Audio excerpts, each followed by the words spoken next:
Namaste viewers, welcome to Gnana channel. Today we will try to understand the 16th sutra of Patanjali Yoga Sutras. This one is from Vibhuti Pada. The sutra is pariṇāma-traya saṁyama atīta anāgata jñānam. Sutras are very short and then but fully loaded with meaning. You will have to have all previous sutras also. One should know, then only you will be able to understand these sutras. Now we will go to the meaning of this. The meaning is, by complete mastery over the three kinds of transformations, that is samyama, which comes in that samyama, dhyāna, dhāraṇā, samādhi. By complete mastery of these three kinds of transformations in the mind, the yogi gains knowledge of the past and the future. The yogi gets the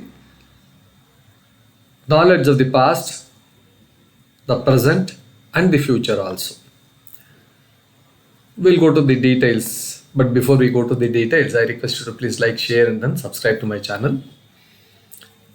Please go through the contents completely and then go through the channel and post your comments.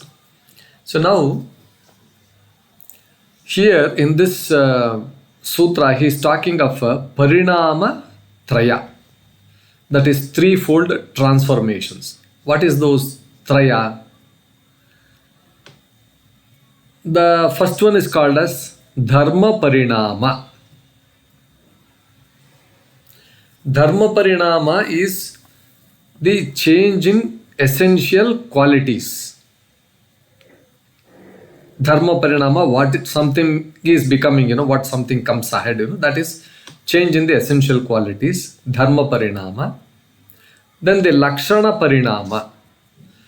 Lakṣana-pariṇāma is change in characteristics over time. The signs, the marks of change, whatever that happens, that is lakṣana-pariṇāma. And then the avastha-pariṇāma, change of state from one condition to another. So when the yogi restrains and understands these changes fully, completely, he can perceive this time, the past atīta and the future anāgata, what is going to happen. These things he can fully understand. Now, chittasya pariṇāmaha trividhaha bhavanti. So the transformations of the mind are threefold.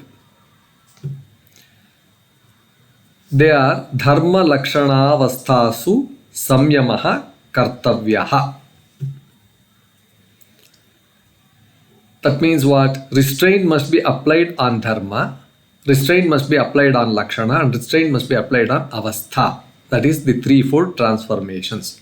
Dharma lakshana avasthasu samyamaha. Ete kartavyaha. Samyamena yogi atītānāgatam jñānati. By samyama, the yogi, samyamena yogi, atīta anāgatam, the past and the future, jñānati, he will come to know. Samyamena, by all these three restraints on these three things, the yogi will come to understand the atīta anāgatam jñānati. Kalaha parivartanānam kāranam. What is the cause for all this? Kalaha, time. Time is the cause for all these transformations. That is the time is the essence. Now, at the end, pariṇāma-jñānāt smrutihi pariṇāma-jñānāt shuddha bhavati. The smriti will become, the memory becomes, because of this transformation, the memory becomes pure. Pariṇāma-jñānāt smritihi shuddha bhavati. So, the core essential things here is everything changes in sequence. Things are born, things grow, things pass away, things keep changing, all these things. By deep meditation, samyama, on these transformations which happen in the mind and as well as matter, this happens in the mind, this happens in the mind is, we say matured or it is aging, something like that. A yogi begins to see how the past impressions, and how the future is contained in the present potential.